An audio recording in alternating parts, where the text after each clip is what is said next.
Aleluya. Repite conmigo, Dios es fiel y su misericordia por siempre. Pido a Dios que te vaya bien en todo lo que hagas, lo que emprendas, y que tus sueños vayan acompañados de esa fe para cumplirlos. Ahí donde estás, vamos a entregar esta reunión, este discipulado al Señor, y posteriormente me acompañas a este canto, ponle atención a la letra y adora conmigo. Padre, gracias te doy por tu amor, tu misericordia, tu bondad. Tú eres bueno, Señor. Señor amado, háblanos, habla nuestro corazón. Bendice, Señor, esta reunión, te lo pido. En el nombre de Jesús, tu Hijo. Amén, amén y amén. Entonces, acompáñame con este canto.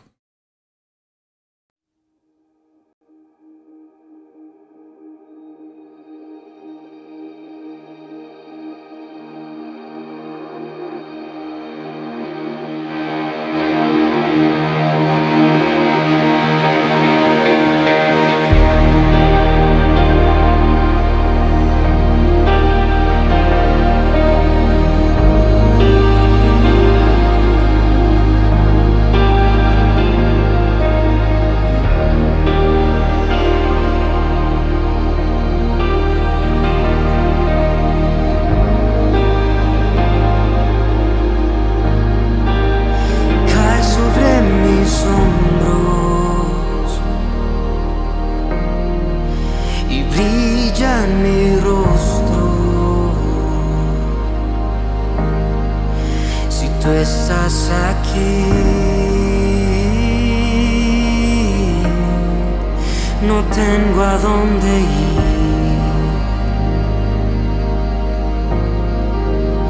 Es algo que me quema. Tu espíritu me sustenta. Revélate aquí. Eres todo para mí. Muestra tu gloria, el peso de tu gloria, y haz algo de mí que te agrade a ti.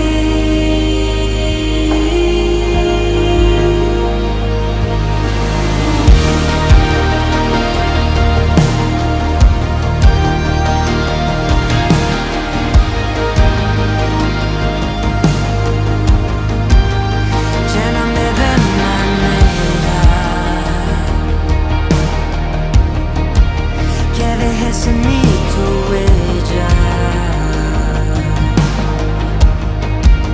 tu gloria está aquí, la siento sobre mí. Muestra tu gloria, el peso de tu gloria.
Muestra tu gloria.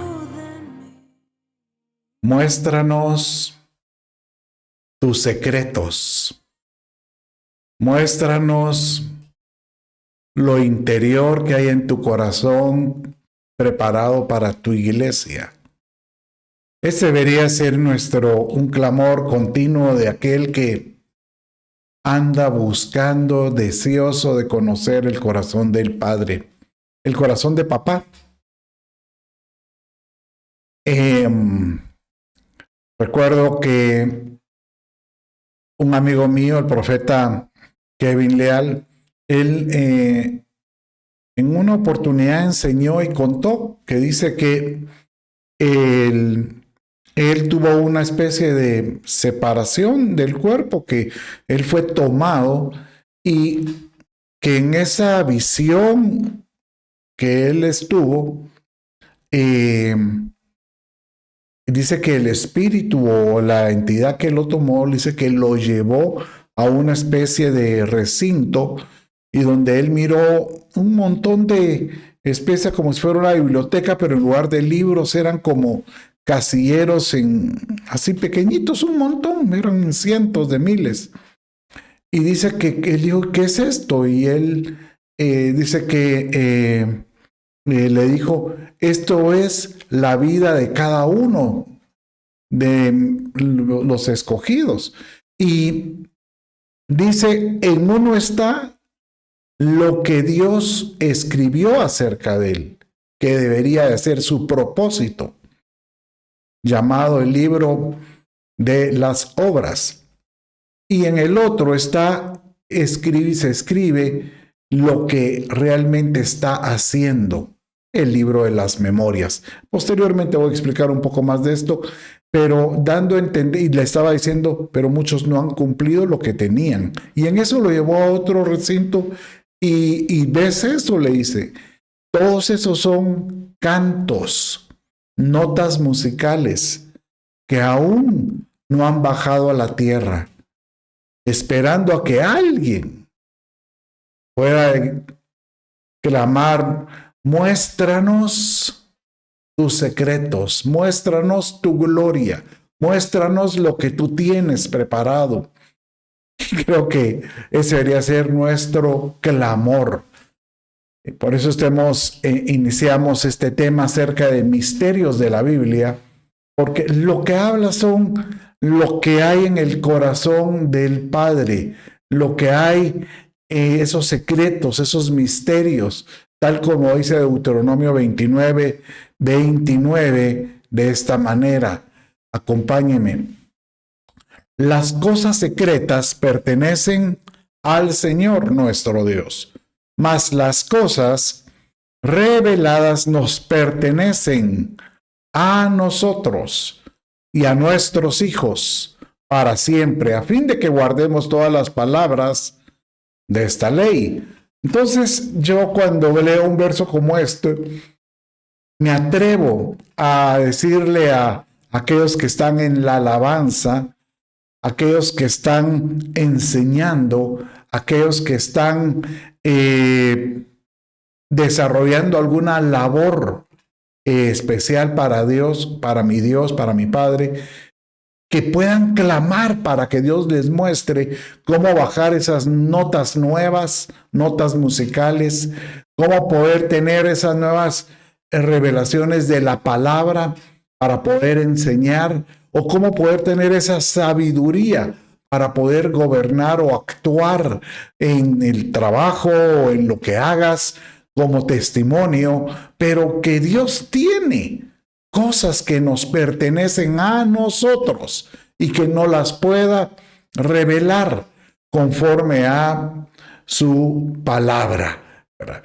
Y es por eso que nos dice en Proverbios 25:2, a Dios lo alabamos porque vive en el misterio, pero al rey lo respetamos. Nosotros somos llamados reyes y sacerdotes porque trata de entender. Esto fue la introducción de la semana pasada e inclusive hablamos que el Señor mismo, Señor Jesús, cuando vino, Él explicó en la parábola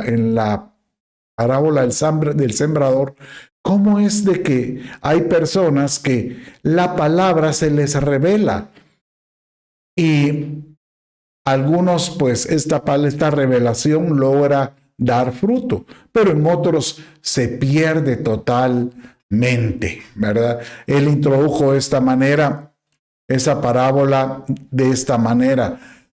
¿Por qué les hablas en parábolas?, les decían sus discípulos a Jesús. Y él les dijo: porque a vosotros se os ha concedido conocer los misterios del reino de los cielos, pero a ellos no se les ha concedido.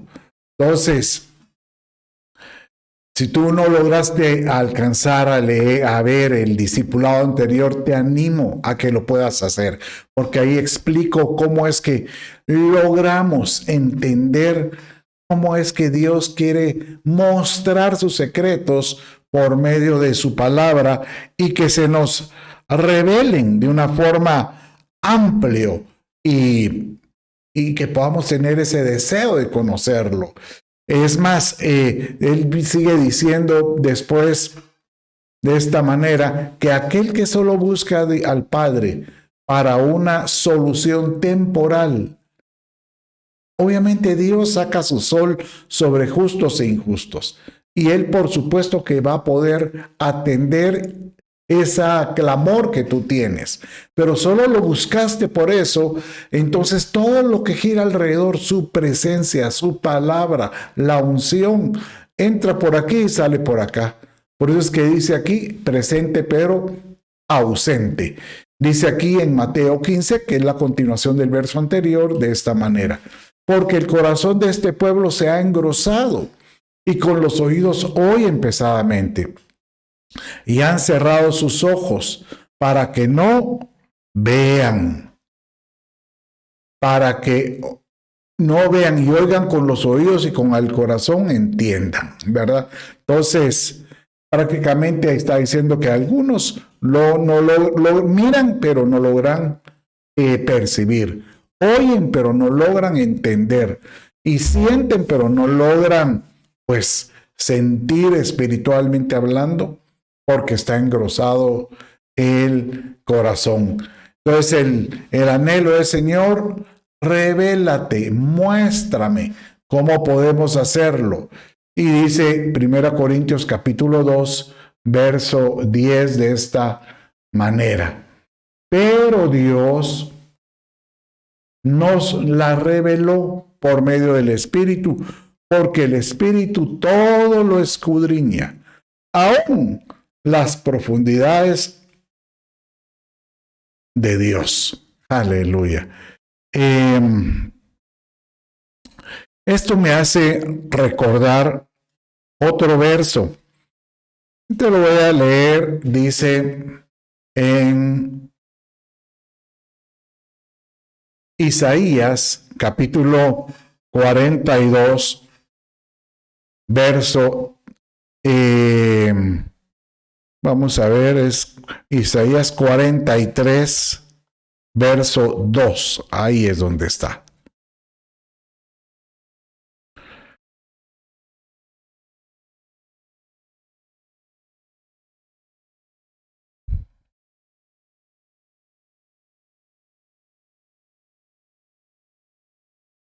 Ok, entonces estoy buscando un verso que dice de esta manera que, pues, el Señor mismo, Él trata de mostrarse tal como Él es.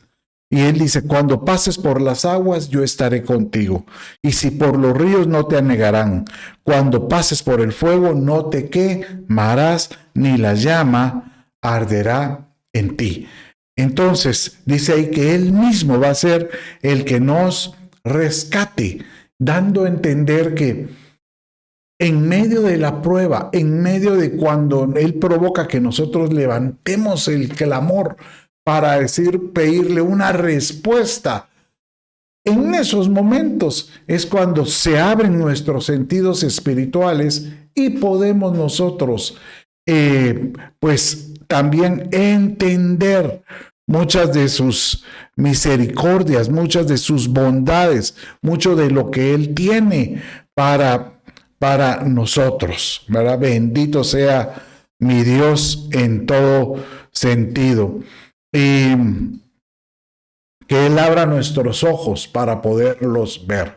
Bien, entonces cuando estábamos viendo acerca de que Dios tiene sus secretos y tiene sus misterios, Él la semana pasada hice la introducción acerca de los misterios que existen, que aparecen en la Escritura. Y hablamos del misterio de la fe y el misterio de la piedad. Y hoy vamos a ver otros 4 misterios muy interesantes. El misterio de Cristo, el misterio de su voluntad, el ministerio de la iglesia, el misterio de la iglesia, el misterio del evangelio. Y son misterios que aparecen en la Escritura, están así connotados, que Dios presentó por medio de sus santos apóstoles y los escritores, diciéndoles, estos son misterios que yo quiero que ustedes descubran. Encontramos en el misterio de la iniquidad, el misterio de las 7 estrellas, el misterio de no todos dormiremos y por último, el misterio del águila volando.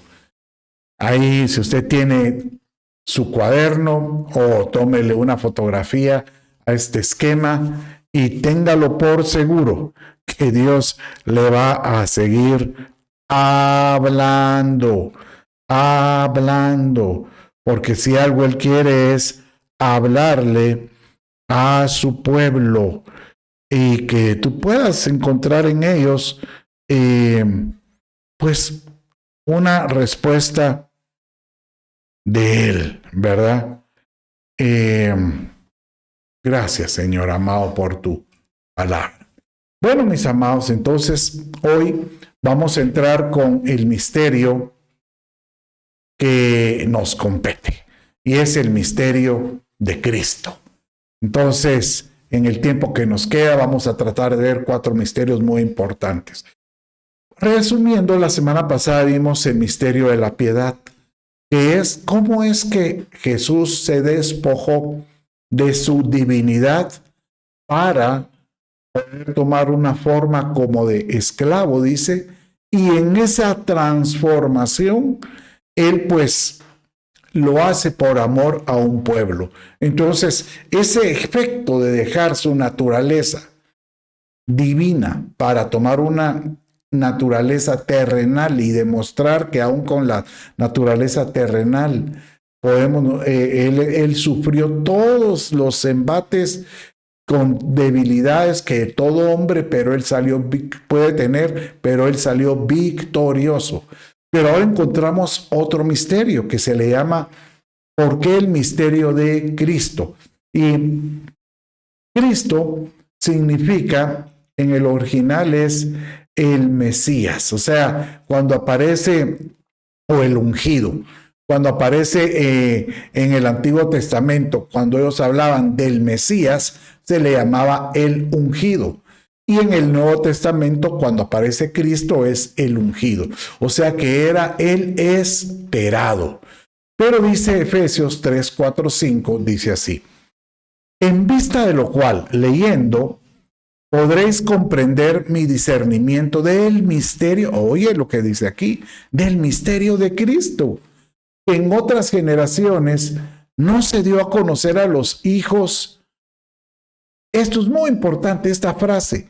En otras generaciones no se dio a conocer a los hijos de los hombres como ahora ha sido revelado a sus santos apóstoles, profetas por el Espíritu Santo.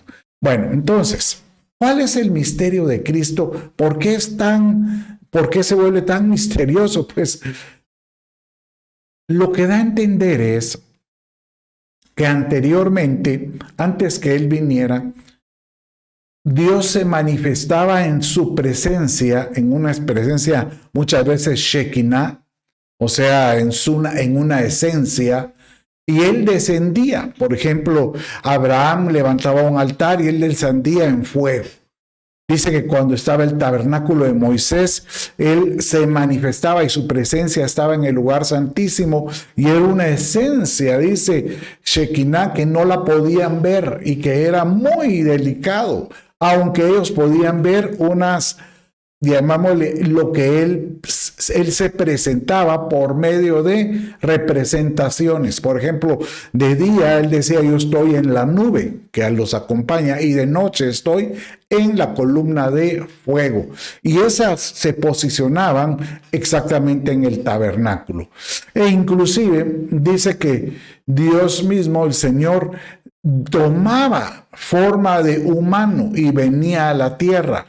Y creemos que era pues el hijo, la figura, la forma del hijo que él tomaba, pero no como el Redentor.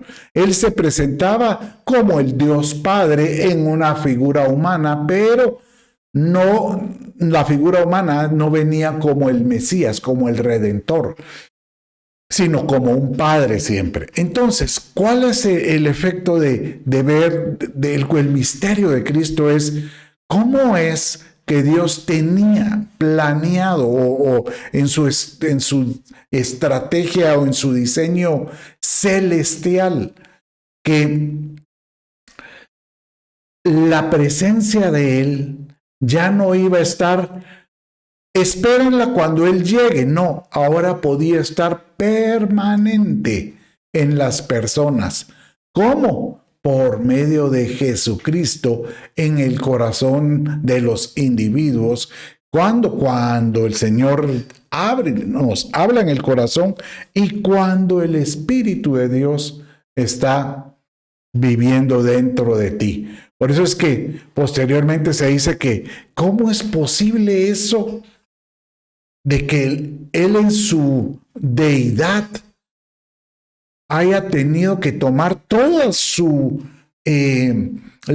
autoridad, todo su poder y toda su autoridad que Él tenía, su majestuosidad en poder y autoridad, haya sido descargada en un hombre caminando aquí en la tierra, y después este hombre la delega, comparte esa gloria que Dios le dio? Eso realmente, tal vez lo hemos leído muchas veces, pero cuando logramos comprender cómo es que algo, una majestuosidad de tal magnitud como la del Padre, se la confiere al Hijo y después el Hijo nos la confiere a nosotros. Eso es realmente un misterio que aún solo podemos decir: Señor, te doy gracias por considerar a tu iglesia digna de poder recibir esa responsabilidad.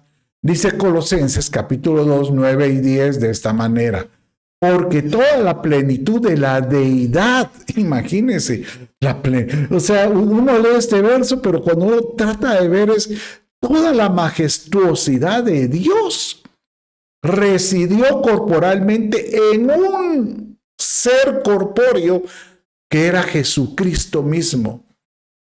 Y nosotros hemos sido hechos completos en Él, porque Él, como cabezas de nosotros, nos ha otorgado poder y autoridad, ya como es cabeza. ¡Qué lindo!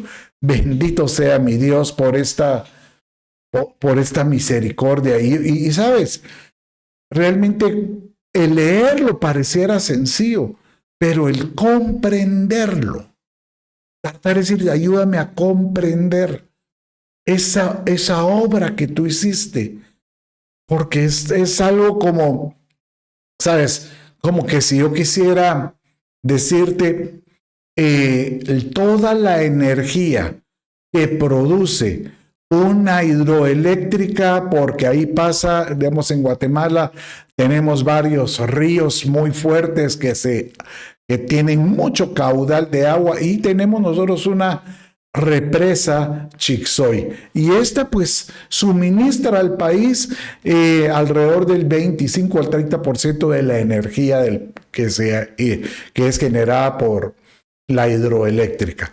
Pero imagínense esa cantidad de energía, y así hay muchas otras, pero pensemos en esta. Y que usted agarre toda esa energía y venga y diga: ahora la voy a colocar toda esa energía de esa represa en esta batería, en una batería AAA o AA, ¿verdad?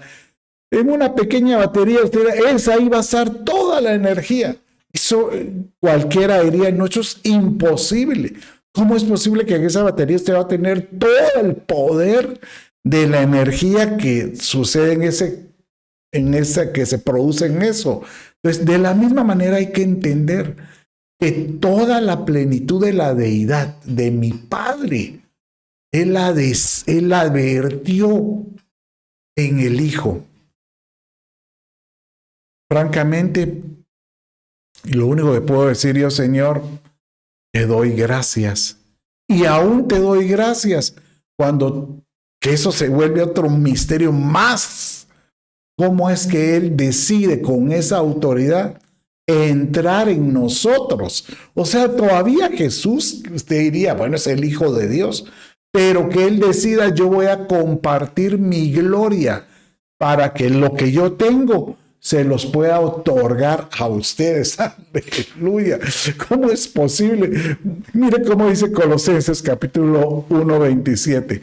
A quienes Dios quiso dar a conocer cuáles son las riquezas de la gloria de este misterio entre los gentiles. O sea, el misterio del que hemos hablado. Cómo es que el Dios con toda su deidad vino y depositas, ¿verdad?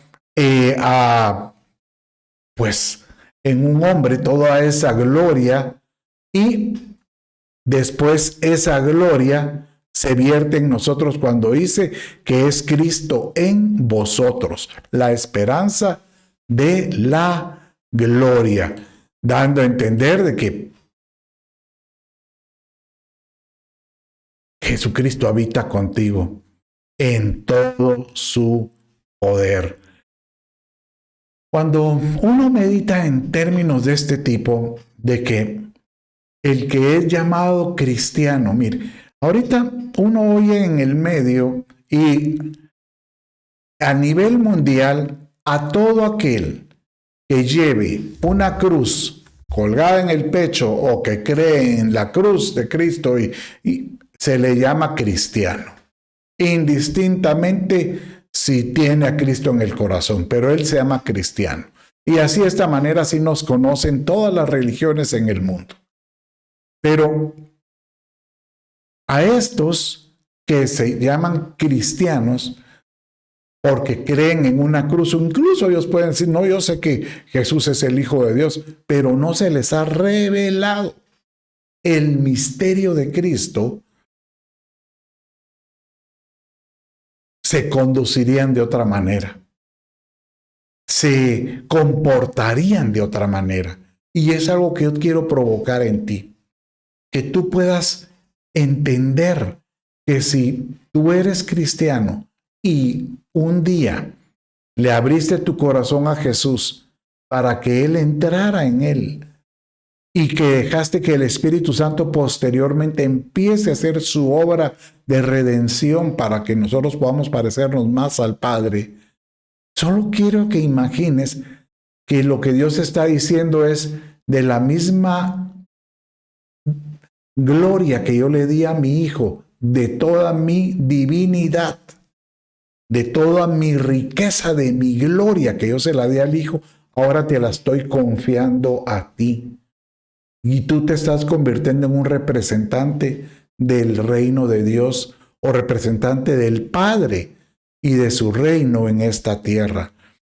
No, dice el Padre, bueno, más bien dicho, hazlo adecuadamente y no me avergüences. Qué hermoso esta reflexión de saber de que Cristo en nosotros es la esperanza de gloria, porque nosotros debemos de desear entonces, Señor, si tú me diste esa oportunidad de poder tener a Cristo en el corazón, yo pues ahora, Señor, te pido enormemente poderme parecer más a Él, en humildad, en su carácter, en su misericordia y también en ser radical, porque si algo tenía mi Señor es que al pan y vino, o sea, no se andaba con cuentos, ¿verdad? Diríamos. Entonces, ánimo, ánimo. Tú puedes ser un buen creyente, tú puedes ser un buen cristiano, tú puedes reflejar este misterio de Cristo en ti. Es una obra de mi Padre Celestial en todo sentido, para su gloria y para su misericordia. Bueno, qué lindo, ¿verdad? Qué hermoso este misterio de Cristo en nosotros. Bueno, entonces vamos a repasar. Hoy estuvimos viendo pues el misterio de Cristo. Ahora vamos a ver otro misterio que se llama el misterio de su voluntad. Bueno, este es otro concepto que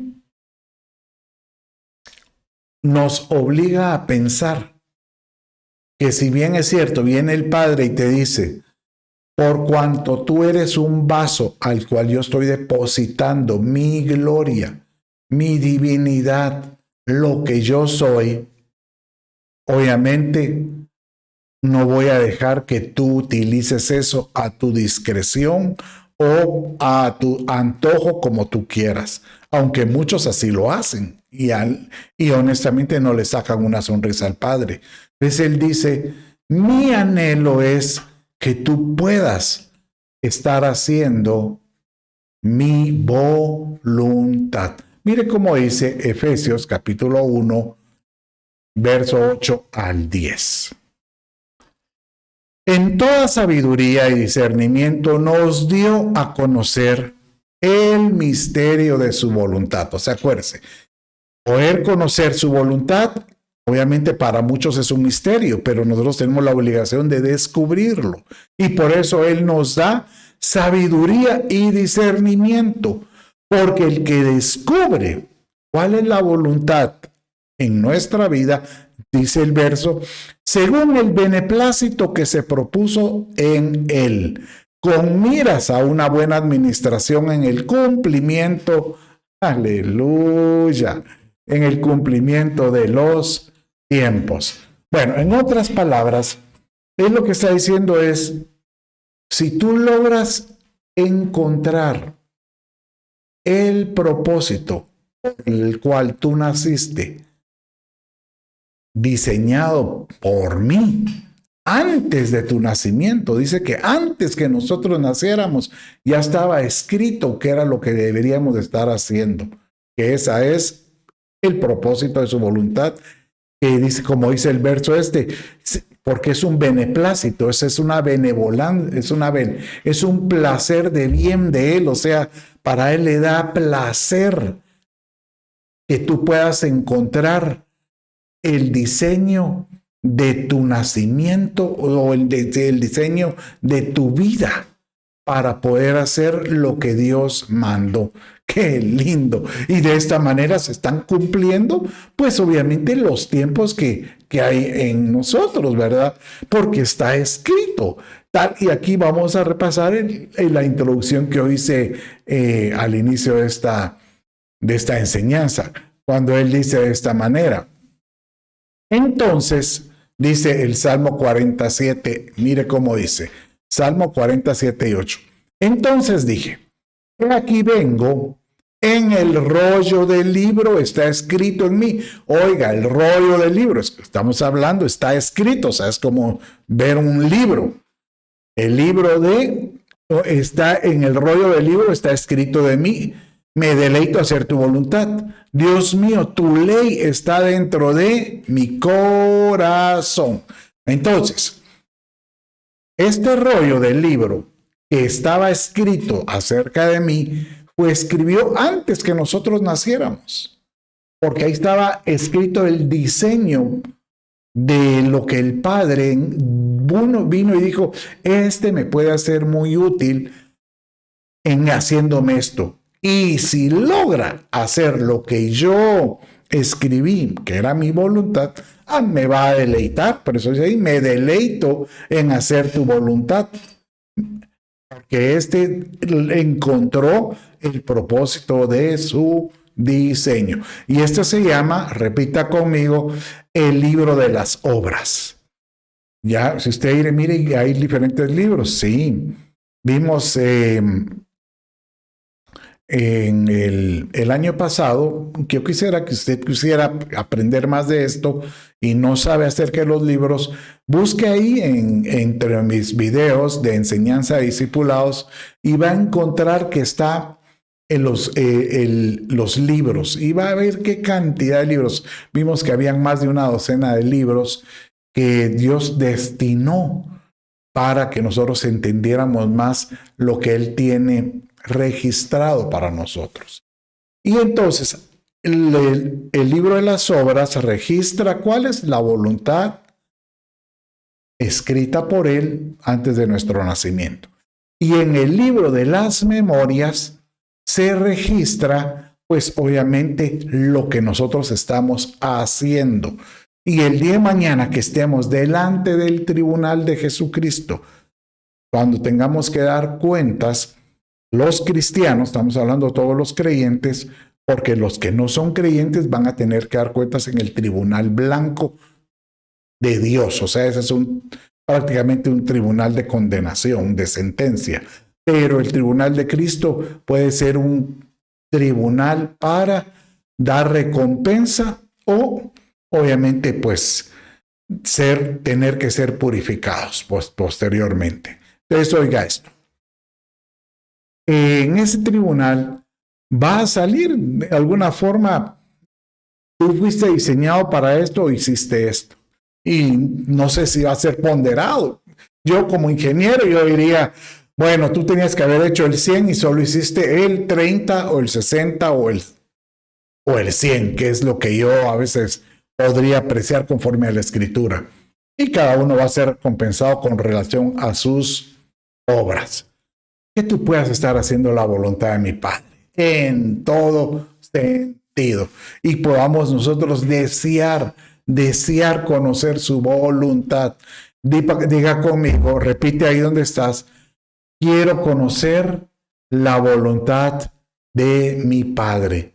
Quiero aprender a conocer lo que Él escribió, lo que Él diseñó para mi vida. Por eso dice Colosenses capítulo 1, verso 9.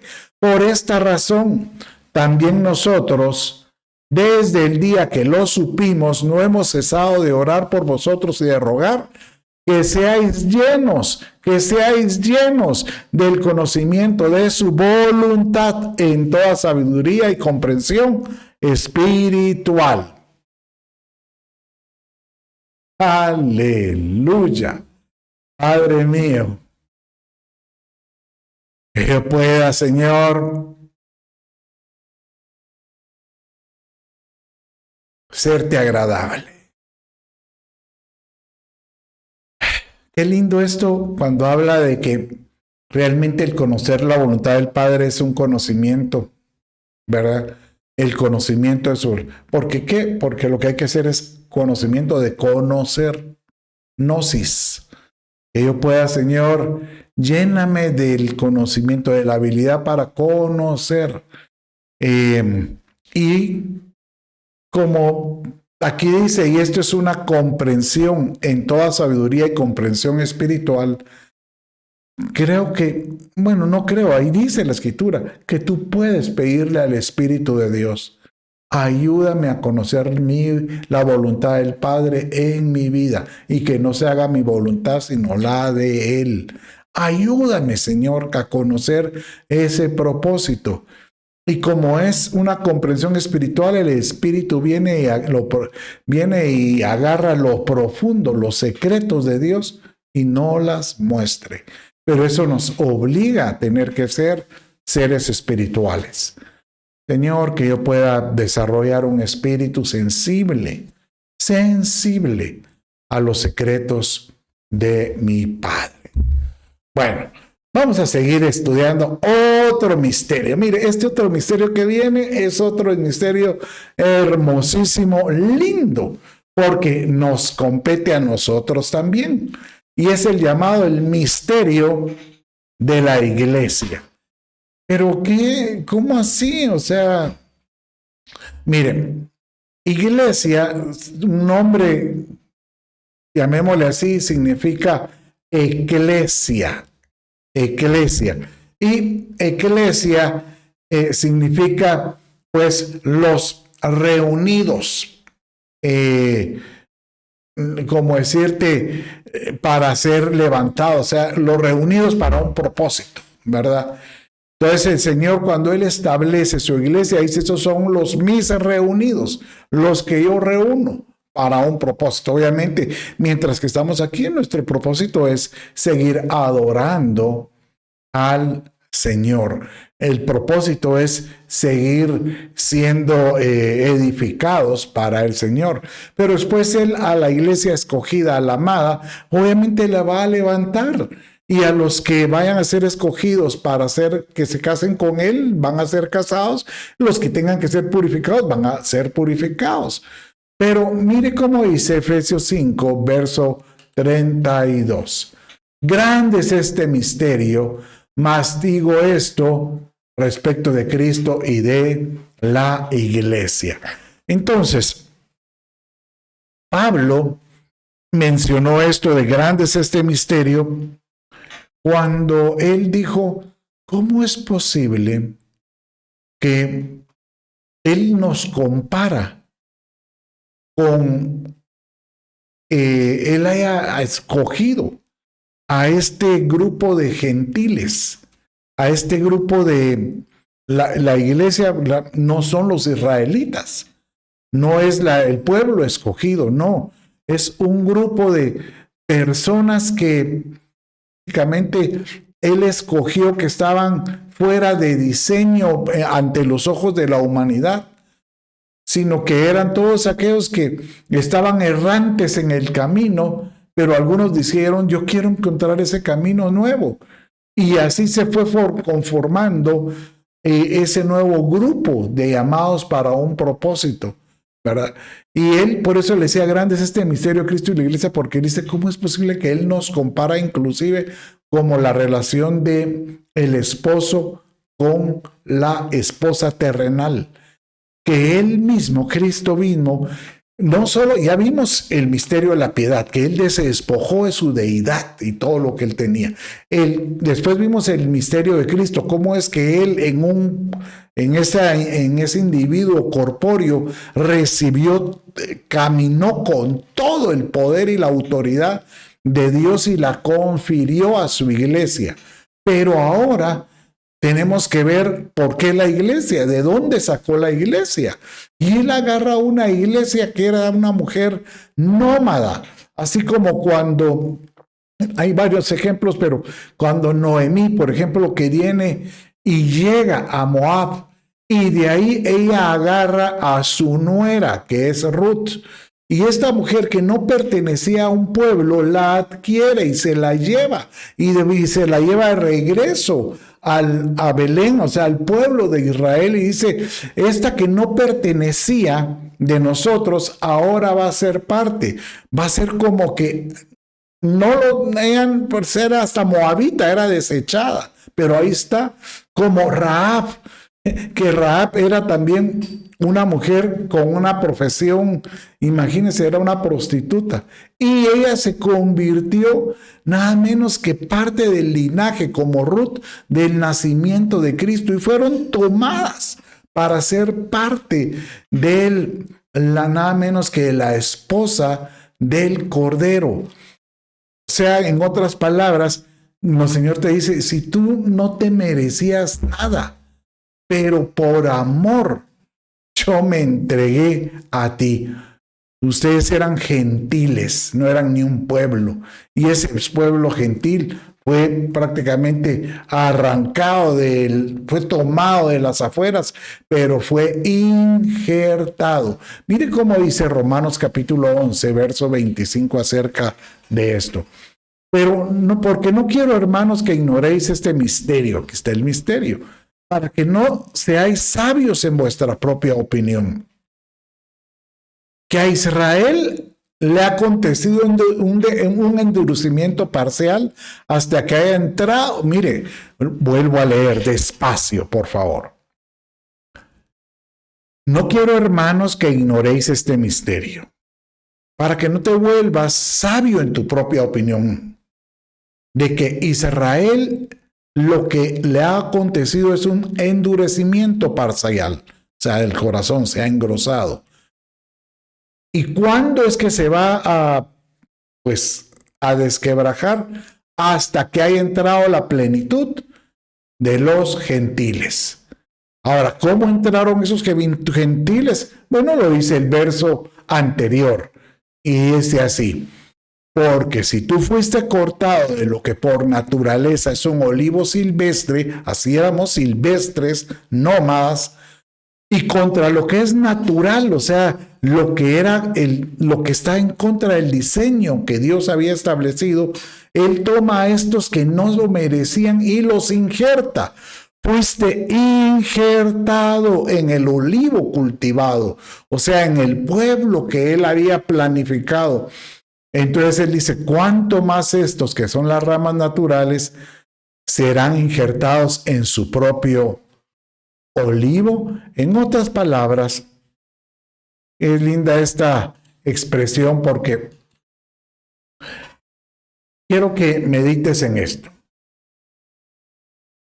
Muchos dicen ahorita, Israel sigue siendo el pueblo escogido por Dios. No.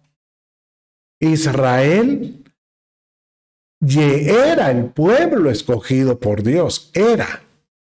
Tiempo pasado. Pero entró en un paréntesis. Pero entonces, ¿por qué recibe siendo la bendición?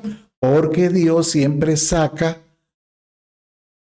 manda su lluvia sobre justos e injustos. Él siempre va a bendecir a este pueblo que está destinado a ser recogido, a volver a ser injertado en su propio olivo. Va a ser, como dice aquí, Israel tiene que volver, tiene que caer en cuenta de que Dios ya les había mandado al Mesías y ellos lo rechazaron. Entonces, el pueblo escogido por Dios ahora es la iglesia. Por eso es que Pedro decía en capítulo 2, decía verso 9, que nosotros somos un pueblo adquirido por Dios, una nación santa, un real sacerdocio, un linaje escogido para anunciar las virtudes de aquel que nos llamó de las tinieblas a su luz admirable. Entonces, acuérdate, tú eres un pueblo que Él ahorita toma por esposa y dice para su hijo, y estos van a ser el cumplimiento. Ahora, cuando la iglesia sea alzada y tomada y se despose con Cristo, entonces ya el Padre dice, ahora voy a volver a desposar a mi pueblo Israel y que se acuerden de mí. Y viene pues la tribulación y la gran tribulación. Y van a venir tal tormento sobre ellos que ellos se van dice que lamentablemente por la fuerza van a tener que doblegar su corazón engrosado y lo van a tener que quebrantar para que se acuerden de un Dios poderoso. Entonces, cuando ya lo reconozcan, cuando ya reconozcan al Cordero, ya Dios se va a poder desposar con la que siempre quiso. Entonces encontramos que hay un desposorio de Cristo con la iglesia y hay un desposorio después de Dios con Israel. Entonces, siéntate dichoso porque tú eres ahorita ese olivo silvestre que fuiste injertado en el olivo original. Pero el olivo original tiene que ser injertado nuevamente en su propio olivo, como Dios lo mencionó y lo ordenó. Qué lindo. Entonces, Padre mío, gracias por darme a conocer ese misterio precioso que yo no merecía ser llamado parte de la iglesia y ahora lo soy. Gracias, Señor. Solo estos tres misterios nos deberían a nosotros comprometernos. El misterio de la piedad que vimos, cómo es que Él se despoja de su deidad para tomar figura de hombre. Después el misterio de Cristo, cómo es que en ese ser corpóreo reside toda la autoridad de Dios caminando en la tierra y después nos la confía a nosotros. Aleluya. Y ahora entender de que cómo es que a quien escogió a un silvestre, alguien que un nómada, alguien que pues éramos un pueblo disperso, porque la iglesia está dispersa por todo el mundo, pero aún así Dios, aquellos que han abierto su corazón, Él las recoge y Él las tiene. Aleluya. Bueno, vamos a entrar ahora al último misterio de este discipulado, y el cual yo le llamaba, bueno, no le llamaba, aparece aquí el misterio del Evangelio. Y vamos a ver cómo estamos en tiempo y vamos a ir rápidamente para poder finalizar. Entonces dice Efesios capítulo 6, verso 19. Y orad por mí, dice, para que me sea dada palabra al abrir mi boca, dice Pablo, a fin de dar a conocer sin temor este misterio del Evangelio. Entonces, primero tenemos que definir algo. Primero, ¿qué es Evangelio? Evangelio es una palabra que en el original, la palabra griega significa en el español buenas nuevas. O sea que es el misterio de las buenas nuevas. ¿Qué es eso de las buenas nuevas? Pues obviamente son buenas noticias, pero que vienen a tener un propósito. Buenas nuevas que vienen a presentar nada menos que el propósito de Dios en la tierra por medio de Jesucristo en la salvación de las personas. O sea que sí, el Evangelio, las buenas nuevas, tienen propósito. Diga conmigo, el Evangelio tiene propósito. Y hoy pues quiero hablar de varios propósitos. Primero, encontramos que el Evangelio es un Evangelio del reino. Evangelio del reino. Mire cómo dice Mateo capítulo 4, verso 23. Dice así: y recorrió Jesús toda Galilea, enseñando en las sinagogas de ellos, predicando el Evangelio del reino y sanando toda enfermedad y toda dolencia en el pueblo. Entonces, ¿cuál es el propósito del Evangelio del reino? Es proclamar a toda dimensión, a toda longitud sobre esta tierra, que Dios tiene un plan de salvación y que el anhelo del Padre es que no se pierda ninguno, que no se pierda ninguno. Sigamos viendo, es un evangelio de paz, o sea que obviamente que este evangelio el propósito que tiene es que podamos nosotros hallar valga la redundancia, pues la paz que sobrepasa todo entendimiento. Por eso es que dice que cuando está la armadura del cristiano, dice Efesios 6:15, y calzados los pies con el apresto del evangelio de la paz.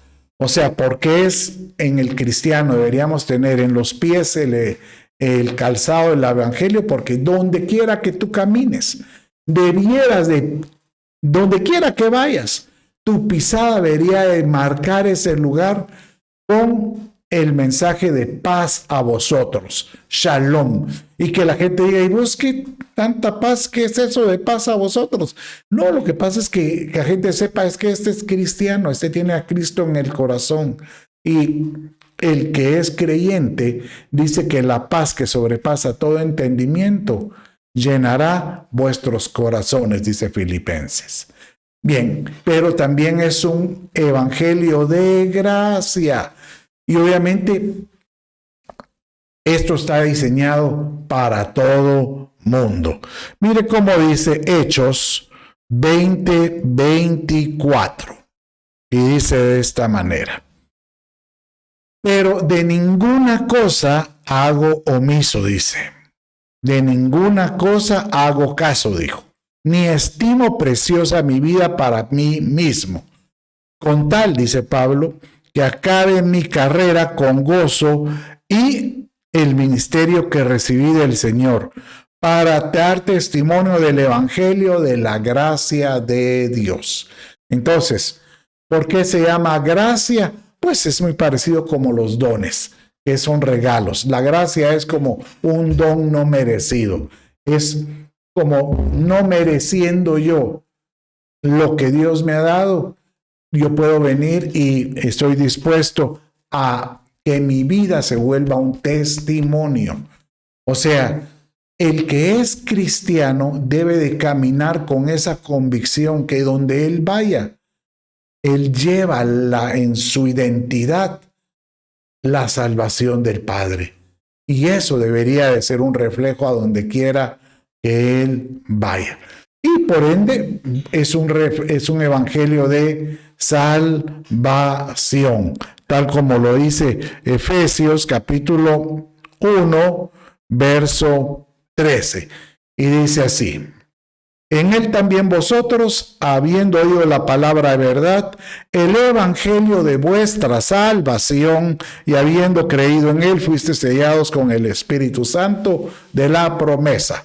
Entonces, ¿cuáles son los propósitos del evangelio? Que se expanda el reino, número 1, el evangelio que haya paz, un evangelio que trasciende en paz, un evangelio que muestre la gracia al testificar, y el evangelio que provoque que la gente anhele la salvación, para que ellos escuchen el plan de salvación, para que el Señor pueda decir: ¿a quién enviaré? Y tú puedas decir: envíame a mí. Y que tú sepas que este evangelio es para toda criatura, tal como dice Marcos 16:15. Vamos a terminar casi leyendo esto. Dice: y le dijo: id por todo el mundo y predicad el evangelio a toda criatura, a todo mundo. Entonces, para finalizar, yo te digo, no te avergüences de este evangelio. Si es un evangelio tan hermoso, que provoca cambios en las vidas de las personas, que transforma vidas. Qué triste que siendo uno el que lo lleva, me da vergüenza dar testimonio de lo que Dios hace. Mire cómo dice Romanos capítulo 1, verso 16. Porque no me avergüenzo del evangelio, pues es el poder de Dios para la salvación de todo aquel que en él cree, del judío primeramente y también del griego. Bueno, mis amados hermanos, te animo a que te mantengas firme y que puedas seguir perseverando en todo. Bendito sea mi Dios. Ahí donde estás, yo quisiera terminar orando por ti. Padre, en el nombre de Jesús, seas tú por Dios, seas tú por Padre, bendice, Señor, a aquel que esté atravesando prueba, aflicción, angustia, bendícelo. Pero permite, Señor, que se despierte hoy un deseo vehemente por conocer tus secretos, tus misterios, el propósito tuyo en nuestra vida, conocer tu voluntad y cómo es que Cristo pueda habitar en mí y poder nosotros llegar a ser como Él, algo muy hermoso. Y que no me avergüence este evangelio donde quiera que vaya. En el nombre de Jesús, tu Hijo. Amén, amén y amén. Dios me los bendiga.